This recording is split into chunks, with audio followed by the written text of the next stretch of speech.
And welcome to a new week here in the X Zone from our broadcast center in Hamilton, Ontario, Canada. And I am your host, your guide, as together we cross the time-space continuum to this place that I call the X Zone.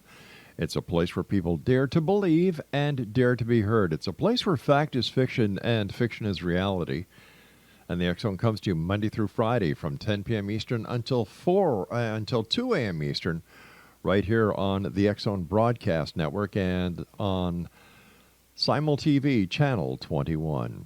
If you would like to send me an email, xzone at xzoneradiotv.com, on all social media sites, Xzone Radio TV. And if you'd like to find out about the programming we have available for you on the X Zone Broadcast Network, visit www.xzbn.net, and for the X Zone TV channel on SimulTV, www.simultv.com, Channel 21. Our guest this hour, X Zone Nation, is BRYAN SENTES, and he is a scholar and a poet based in Montreal, Quebec. With Susan Palmer, he published a well-received, widely published, and widely taught study of flying saucer religions, the most recent version of which is included in the Cambrian Companion to New Religious Movements. And joining me now from the most beautiful city in the world, Montreal, Quebec, is BRYAN SENTES. And BRYAN, welcome to the X Zone. Hello. Good to be here. Nice having you with us. What got you involved into the UFO phenomenon? Yeah, that's a good question. I think maybe it's like a lot of people, as a boy, of course, I read a lot of the UFO books. I remember actually as a school, we were taken to see Close Encounters of the Third Kind. Oh, yeah. And I remember being glad about how they actually had J. Allen Hynek in the climactic scene at the end. I recognized him. And it was nice to sort of see how the aliens were based on the real reports. That was just before high school. And in high school, things sort of faded for a while. But back in the early 90s, when alien abductions were sort of making the news, at the time when the Human Genome Project, human cloning, in vitro fertilization were making the news, it kind of struck me that the women who were giving the stories of alien abduction under hypnosis usually were actually giving more of a dream narrative that expressed the sort of anxieties and aspirations around this new technology. And from there, it just occurred to me that, you know, the stories about UFOs and ETs is kind of a collective dream, if you will, of the anxieties and aspirations of our technological society. So it struck me, you know, like Saul on the road to Damascus in a flash in the early 90s. And I've been sort of, I dived back into it then, delivered that paper that you mentioned at the beginning, back in 2000, and I've been working in the field ever since. Now, I'm sure a lot of people, you know, when we talk about UFO religions, there's Heaven's Gate, and of course, here in Canada, there's also the International Alien Movement. Why do you think these two UFO-based religions, you know, took off so much, and why do, you know, the aliens, they still have a worldwide following? Why are they still able to attract followers? Well, you know, that's the argument of the paper we delivered. And as weird and far out and marginal as the Raelian belief system is, at the end of the day, it's perfectly in harmony with the values and the worldview at the very center of our civilization. Because what they do is they value science above all. They see technology as ultimately solving all of the problems that technology leads to. And their worldview is one which is purely immanent. There's no more supernatural realm. There's no more transcendent realm. Everything happens within nature, which is true in its own weird way in the New Age, where there's different sort of levels of vibratory energy. I think there's 14 of them. So that would be the main reason. As well, they're a fun-loving bunch. I don't know how much you know about the Raelians, but they place a great value on sexual freedom. Yeah, they certainly do. I don't doubt that's a selling point. How many different UFO-based religions are there? Oh, that's a good question. There are, there's the Raelians, there's Unarius, there's Aetherius, there's the I Am. These are the ones I know, of course, Heaven's Gate, as you mentioned. There's the Ashtar Command, so there's sort of channeling groups. And there are many others that are very, very small. And then with the advent of the internet, a lot of them have been sort of had more of a digital Right. profile than a physical profile. So in terms of like strictly flying saucer religions, Mm-hmm. that's a good question. There's at least a dozen, probably more. But my research has sort of focused more on the UFO phenomenon in general than the very, very specific religious expressions. So, based on your research, are UFOs those little lights in the sky that many people claim that they come from the Pleiades or some other far out planet across the universe?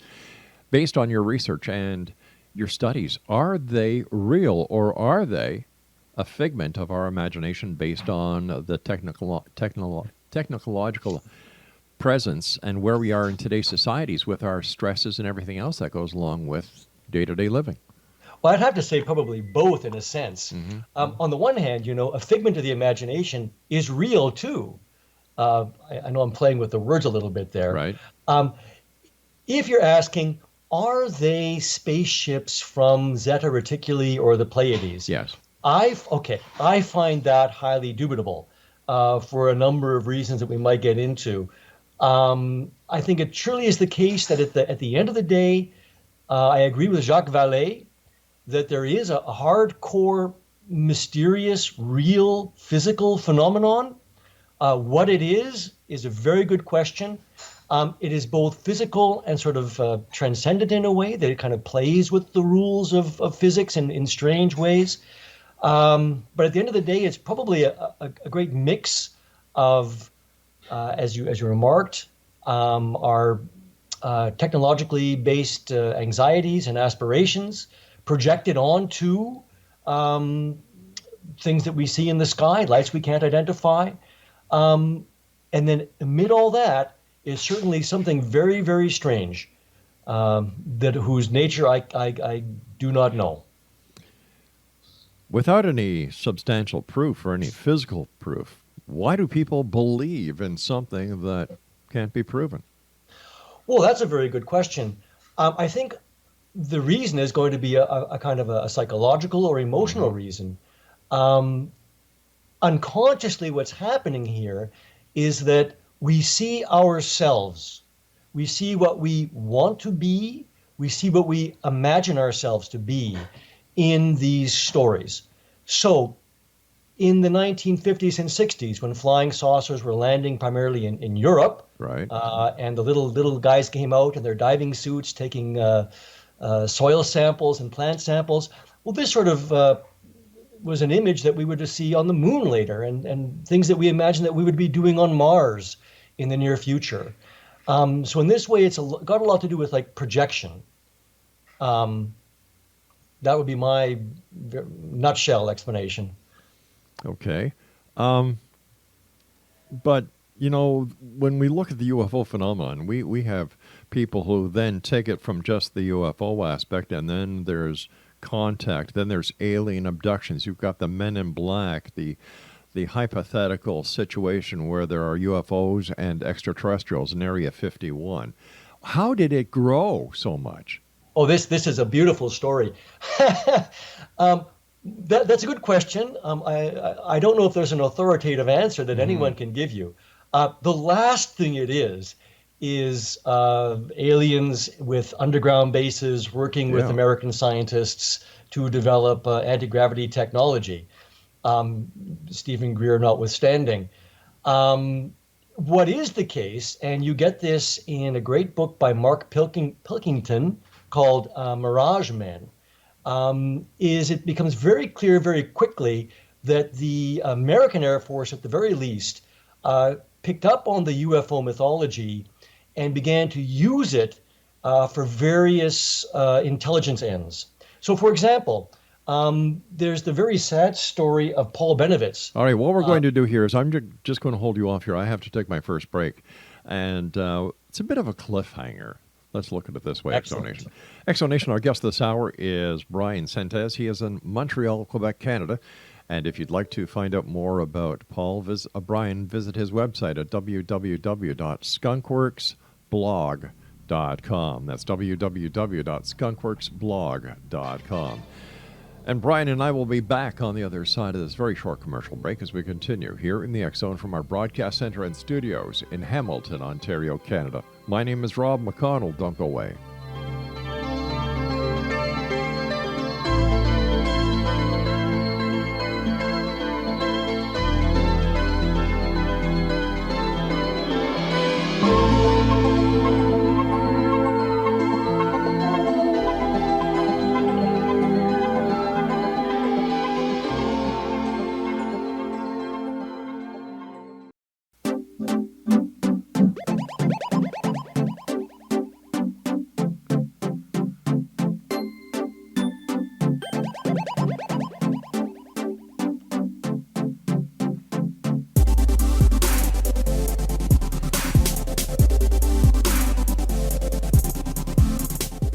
Exonation BRYAN SENTES is our special guest this hour, www.skunkworksblog.com.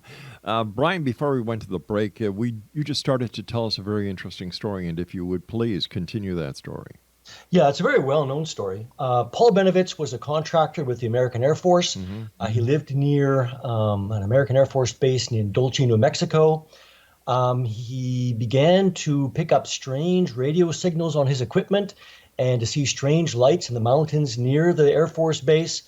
He contacted the Air Force base, let them know about this, and they told him that it was actually aliens. It turned out that, in fact, they were testing very highly top secret communications technology. Yeah. And so rather than reveal that, they fed him this line. Sadly, it led to Paul Benovitz having a kind of a nervous breakdown at the end of the day. Yeah, it's a very sad story. There's a book all about it whose author eludes me right now. Project Blue something. I'd have to look it up. I'm sorry. No problem. At any rate, so I think that the stories about crashed UFOs, retrieved UFOs, alien abductions, and so on, this is a mythology that really only occurs in the 1980s and then with a fury in the 1990s. And it had a lot to do with apparently a kind of either a misinformation or disinformation campaign or a ploy by some members of the UFO community to make a buck. Yeah. I've heard both stories. And it's good. It's a good story. It makes it into the films now. It sure does. Yeah. So I think that's where that comes from. That's where these stories come from. And I know that some people would disagree with me, but it seems the more rational explanation to me. It does. But you see, rationality and ufology doesn't go together. Well, ufology, like a lot of disciplines, if we can call it a discipline, includes a lot of kinds of people. Yep. Yep. On the one hand, like I say, you've got real hardcore researchers like Peter Sturrock, who is a physicist, Jacques Vallée, whom I tend to respect a great deal, J. Allen Hynek himself, again, an academic, and then other people. I won't name many names, but they're given to sort of more extreme views and more fictitious views, to my mind. As a group of people, it itself is a very interesting topic for a sociological study. There's a scholar in England who just published a book, and he hung out with Whitley Strieber and company, and a couple other UFO and New Age groups. David Icke, for example, is kind of an ethnological study. And that's very, very interesting. And sort of see what people believed, why they believed it. He was actually able to hand out surveys to sort of find out some information. So it's irrational, but human beings are irrational, right? By their very nature. You know, one thing that caught the American government by surprise when the Soviet Union collapsed was the fact that they believed, because so many of them were born again Christians, that the Russians were the Gog and Magog of the Book of Revelations, and they were going to lead to World War III and the return of Christ. So it's not just ufology that's got people with less than rational beliefs in it. Well, you see, religion's been around a lot longer than ufology has been, and I've got my own little idea of the UFO conspiracy. You see, I don't think it's the government that is perpetrating or maintaining a conspiracy, or the church, the Vatican, or any other organization except the UFO community.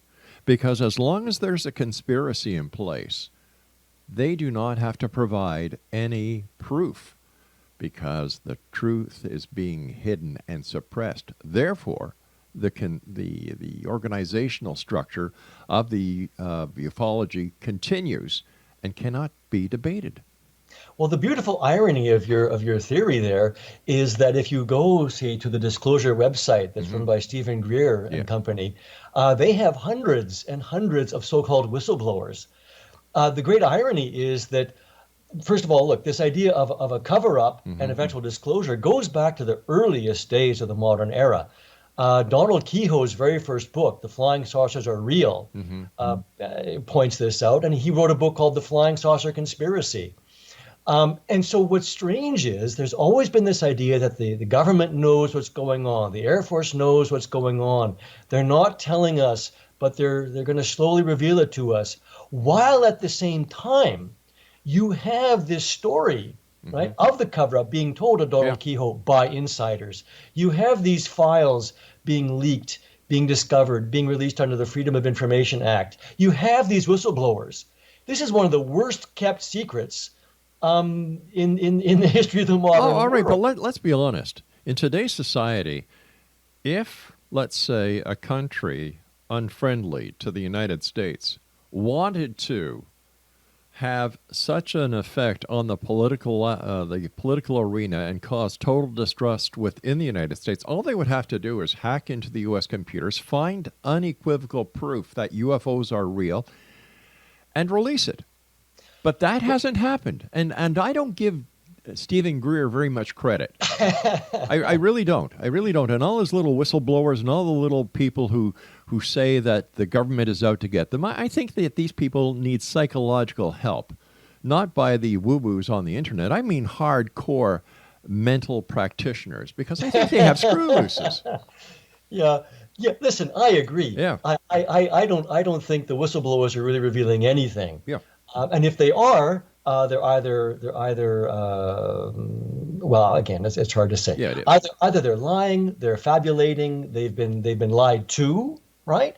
But keep in mind, there was a very famous case of a British hacker a few years ago who were claimed to have broken into, I think, NASA and downloaded precisely the kind of information you're talking about.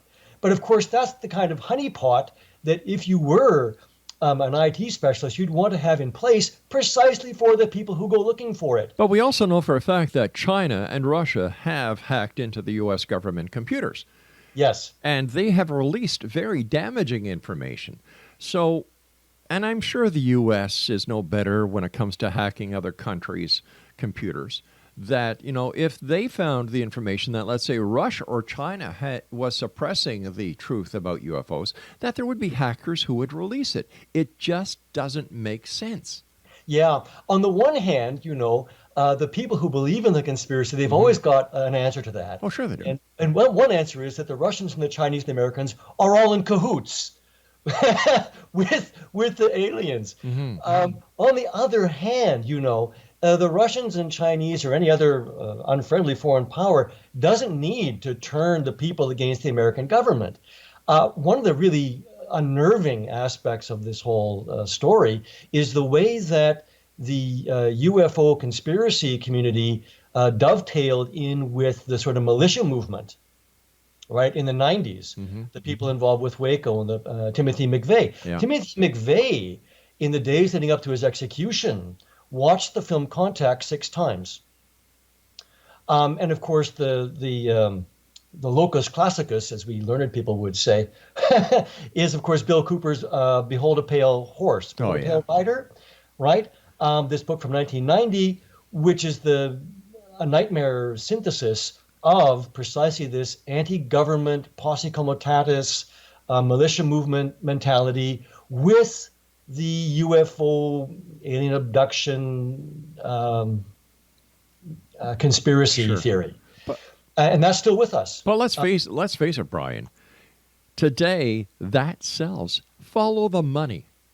There is money being made by the people who write the books about government conspiracies and cover-ups. There is money that is being made at these exhibitions and these symposiums and these lectures around the United States and everywhere else. You know, David Icke has just released his film, for goodness sake, that's coming up. There's big money in ufology. There's big money in the paratourism industry these days. I think there's more snake oil being sold today within the UFO community than there is any credibility. Well, this is very interesting.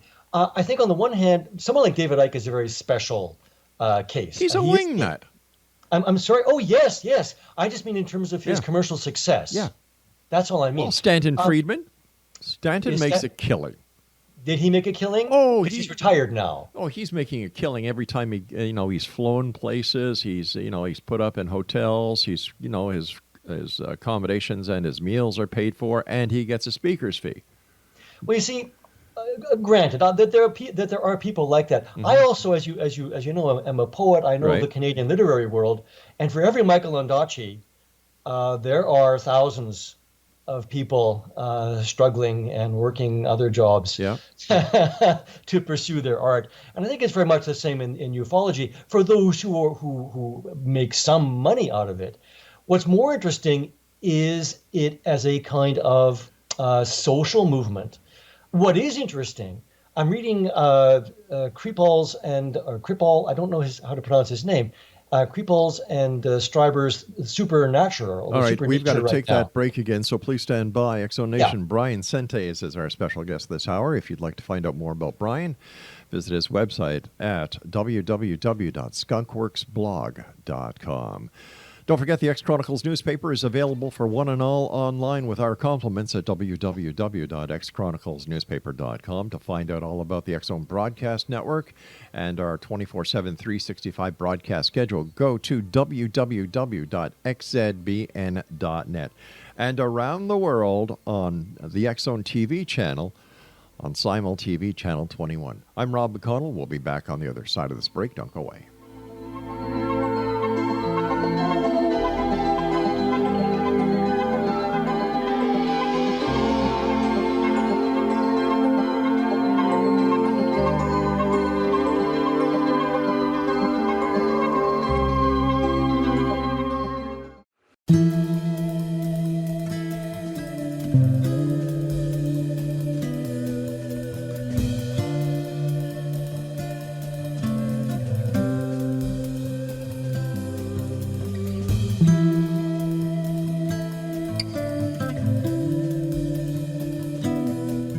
Welcome back, everyone. BRYAN SENTES is our special guest. His website is skunkworksblog.com. You know, speaking about David Icke, and not only does he have his movie coming out, I believe the trailer is available, and he is going to be hitting the theaters in the very near future.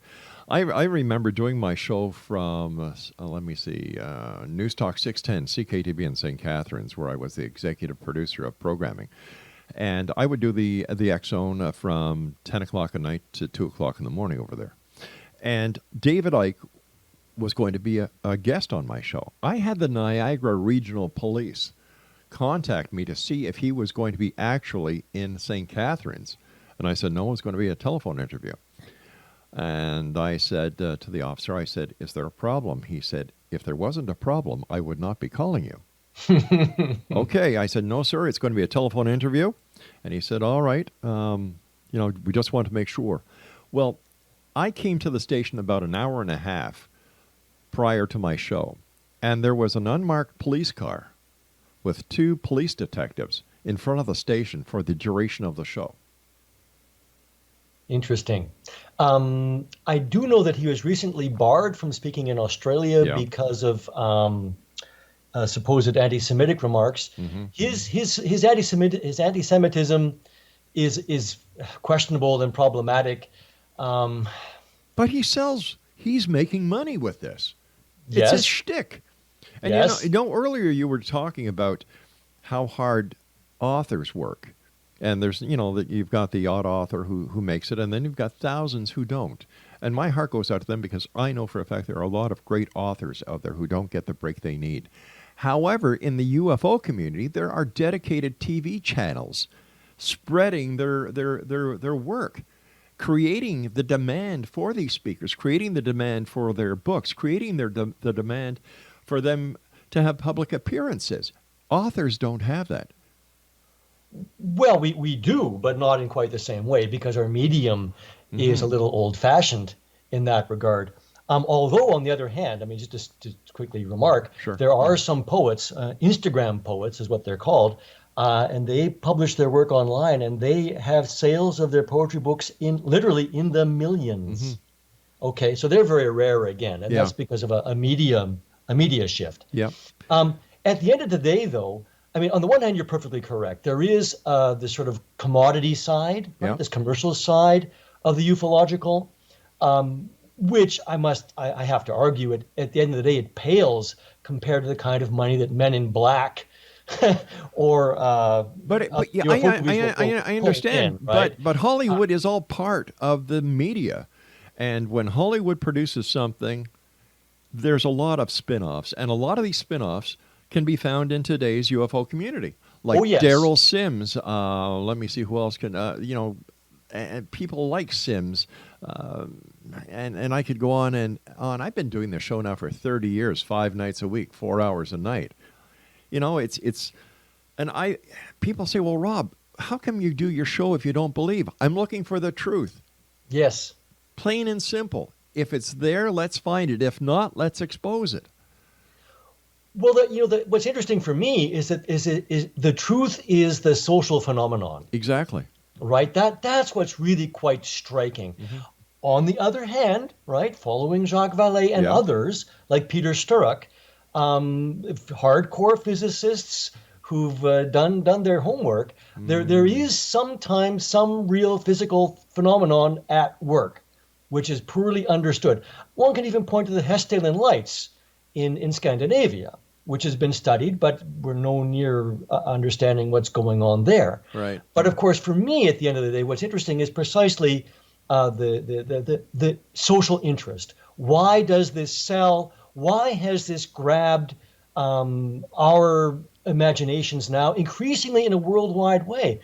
And even more so, as I was referring earlier to the book by Whitley Strieber and Jeffrey, you know how his name is pronounced? I'm sorry, Kripal. No, I don't. I'll call him Jeffrey Kripal. He's a scholar of religion. It's the supernatural, why the unexplained is real. And Whitley Strieber remarks about the hundreds of thousands of letters he received from people who claim to have had the same experiences that he claims to have had. But once again, the number of letters that he claims to have received were never authenticated. I grant. But what is the case is that even a Gallup poll will reveal that most people, believe, right, how seriously or not, that, half of people believe that flying saucers are spaceships from outer space. And there are non-human intelligences in the universe, some of which are interacting with us. But we all know this is interesting. We all know that any poll can be skewed to give any result that the pollster wants. Okay, now, on the one hand, you're perfectly correct. I mean, if you look at the questions that are asked and the assumptions that are behind the questions, there's a lot of head scratching and brow furrowing that we can do. Sure. On the other hand, I think it is the case that this kind of response has been fairly consistent since the earliest stage of the phenomenon, especially in the United States. Europe is a little different, but not that different. And if it weren't the case that these stories were so compelling in their own way, then the ET wouldn't be as ubiquitous as it is. But we can say the same thing about Santa Claus at Christmas time, the Easter Bunny at Easter, the leprechauns on St. Patrick's Day. The list goes on and on and on. Once again, it's a sociological event that is based on no proof. Oh, well, why does it have to be based on proof? Well, because how do you know if it's real? There's more proof for UFOs than there is for Santa Claus. Where's the proof? I'm sorry for your Where's the proof? Where's the proof? Yeah. All the stories that have come out over the past decades. That's not the photographs, fake or not fake. Good question. The will to believe is much stronger for these things. And keep in mind that the ET and the UFO is with us year round, as opposed to Santa Claus and the Easter Bunny who visit us once a year. As well, them leprechauns, they are, arguably part and parcel of the same phenomenon. Well, I don't know and I'm not that. the first one to make that point. You see, I don't buy it. I really don't. As an ex-police detective, I want facts. I don't go on hearsay evidence because anybody can concoct these stories to give themselves a little bit of fame. Hey, Joe, you know what I saw the other night? My wife and I were driving along the shore, lake shore in Toronto. We looked up in the sky and, my God, Joe, there was a UFO. We saw it, Joe. It was round. There were little lights. There were people inside. We saw this, Joe. The story starts. Well, wait. On the one hand, some people will say that, will make up that story for the sake of making up that story. But do you believe that everyone who tells such a story is merely making up a story for the sake of making up a story? What I believe is that they are seeing something they cannot explain. Therefore, they create their own scenario based on what they're seeing and bring it into the life and bring it into the realm of their reality based on other information that they've heard of similar circumstances. Yes, absolutely. Right. What you're putting forward here, ufologists call the psychosocial hypothesis. And it's for this reason that in the 1890s, right, there were strange lights in the sky over California, and people thought they were quote unquote airships. People will see a strange ball of light, and to some people it will be a UFO, other people it might be an angel, other people it might be a ghost, and so on. On the other hand, if you think back to the Fatima event of 1917, when thousands of people all saw an event, all saw something, we don't know what it was, it's unexplained, okay, and the more responsible, I guess, among us would leave it there, so, well, it's unexplained. But it bears a tremendous resemblance to what today we would call a UFO event.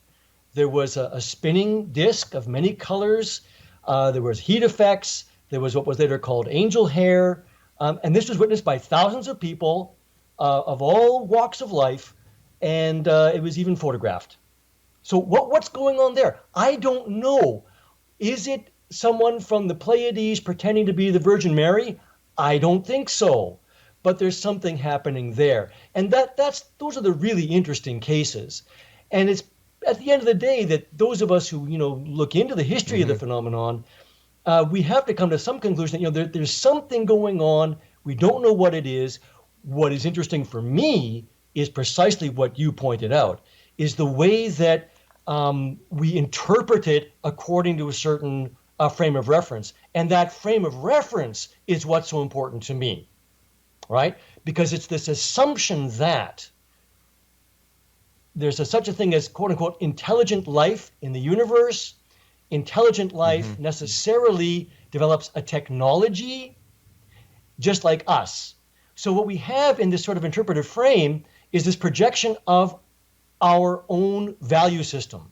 All right, stand by. I've got to take my final break.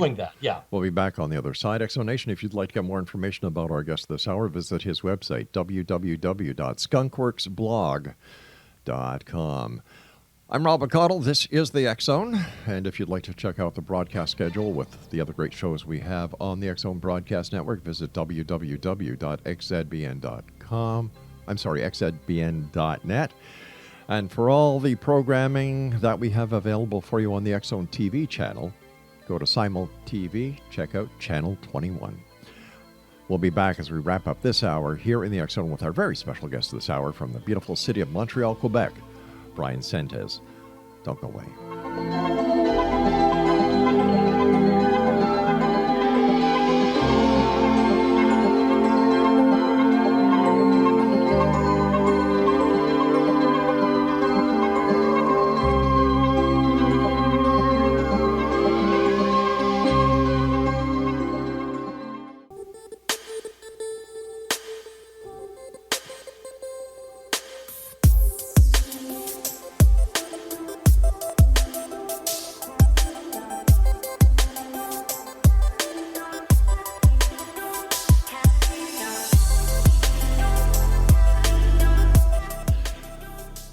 Bryan SENTES is our special guest. And first of all, Bryan, I want to thank you ever so much for coming on the show. I have thoroughly enjoyed our hour together, and I want to thank you for the great work that you do.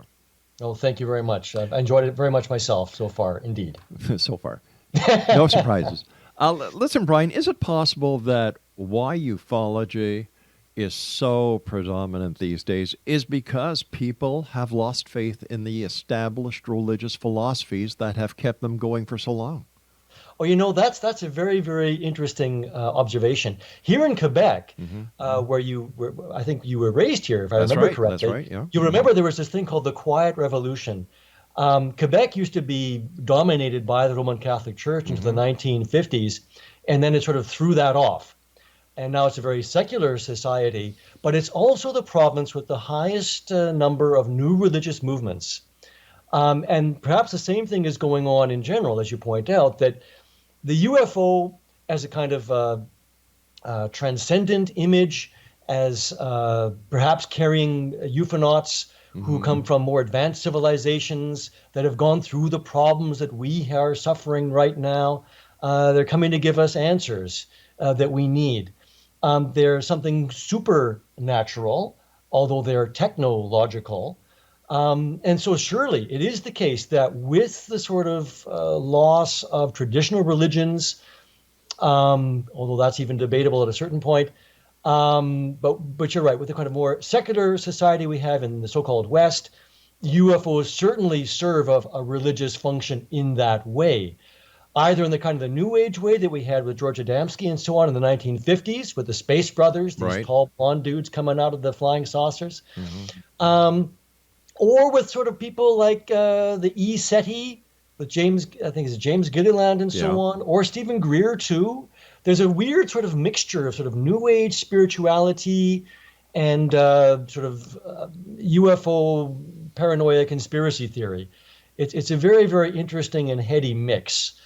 But at the end of the day, notice that we're simply projecting what we think we are beyond where we are. In other words, this has been my thesis for years now. The flying saucer is something technological, is a sign that technology will solve the problems technology leads to.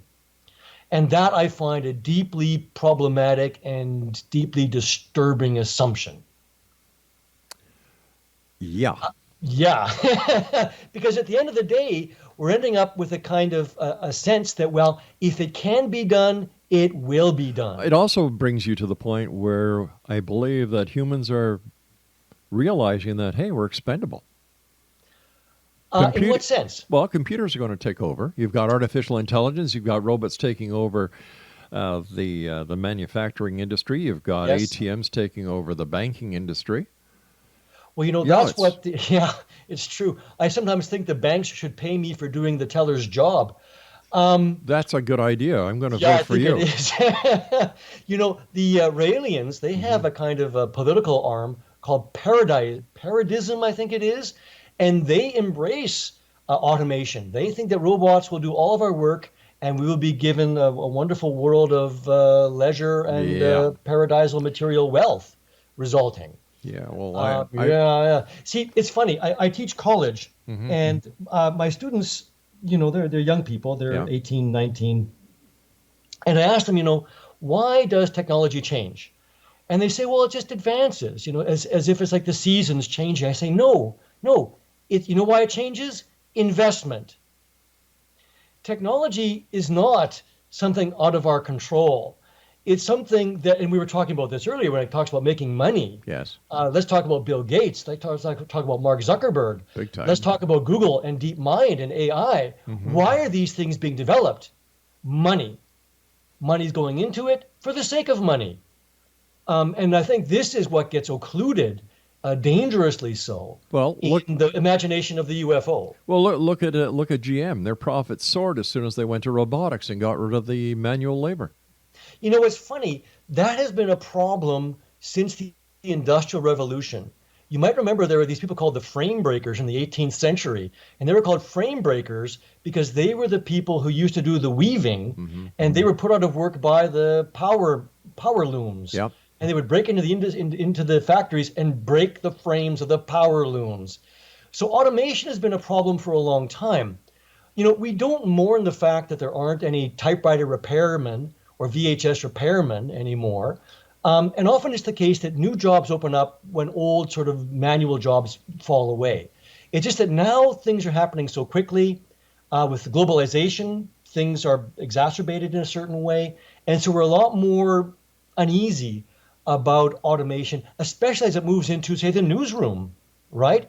There are AIs which can write very, very simple sports stories now, for example. And people in the humanities, people like lawyers, for example, are like AI because it can help get rid of a lot of the drudge work that goes into it. But on the other hand, what happens to the people who want an articling position in a legal firm? So it's a persistent problem. I guess we'll have to ask the people from Zeta Reticuli or the Pleiades how they solved it. Two things. Number one, what is your opinion of Roswell? Give me an idea within 2 minutes, because I wanted to get you to read us a poem. Oh, well, I don't know if I can read you a poem about Roswell, but I can read you a poem about flying saucers. All right, read us a poem about flying saucers, then I'll ask you about Roswell. This is from the Work in Project. All right. Work in Progress. Okay, flying saucers. Tuesday, 3 in the afternoon, the 24th of June, 1947. Kenneth Arnold of Boise, rescue pilot, businessman, deputy sheriff, and federal marshal, U.S. Forest Serviceman. At 9,000 feet, crystal clear conditions, alone in his call air between Cahalas and Yakima, an hour's detour searching for a lost transport. Out of the blue, a flash like just before a midair crash made him look left, north of Mount Rainier, to see at 90 degrees 9 seeming jet planes in a V pointed south. The echelon vaguely bobbing and weaving, flashing reflections 24 miles off, against Rainier's snows tailless, flying the nearly 40 miles between Mounts Rainier and Adams, 3 times the speed of sound. The first crossed the ridge bridging the mountains as the last came over its north crest 5 miles back. 9 crescents needing to be half a mile long to be seen, flying that fast, that far away.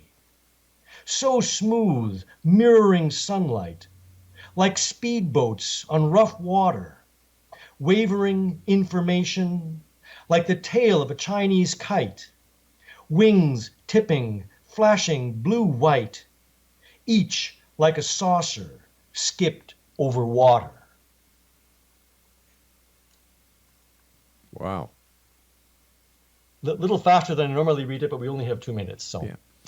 Thank you very much for reading that. And where can Thank you. where can people get copies of your book? Oh, that's a good question. Well, you can go to Amazon, but I'd prefer you go to my publisher. It's DC Books. Amazon is evil. They use slave labor. Go to DC Books, or you can Google Poeta Doctus, Poeta Doctus. That's my poetry website, and there's a page there with links to all of the books I've published.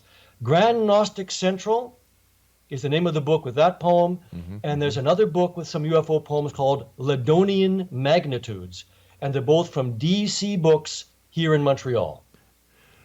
Quick question: what is your opinion of the alleged crash of a UFO in Roswell, New Mexico?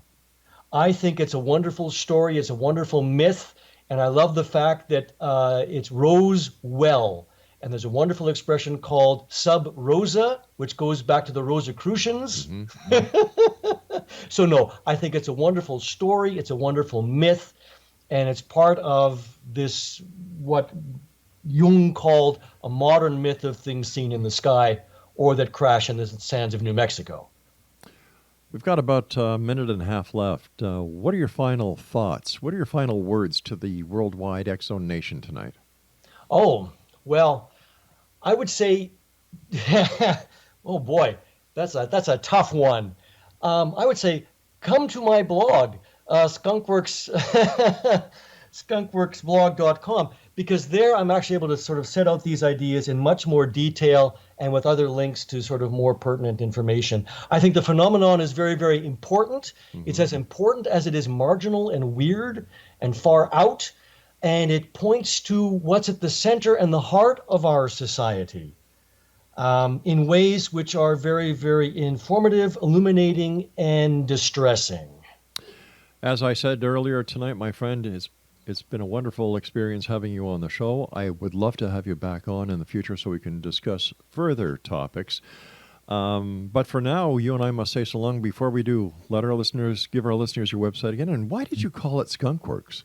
Oh, Skunkworks is, of course, where Lockheed Yeah. works on its. That's why I called it, because Okay. it's a work in progress, I see. right? Just like Lockheed. And your website one more time? Is skunkworksblog.com. Bryan, take care of yourself. It's been a great pleasure talking to you, and I look forward to the next time you and I meet here in the X Zone. Indeed. À plus tard. À plus tard. À la prochaine. See, so X Zone Nation will be back on the other side of this break as we continue here in the X Zone from our broadcast center in Hamilton, Ontario, Canada. Once again, if you'd like to find out more about our guest this hour, BRYAN SENTES, visit his website at www.skunkworksblog.com. Are you a skeptic or are you a believer? Send me an email, xzone@xzoneradiotv.com. I'm Rob McConnell. I'll be back on the other side of this news break. Don't go away.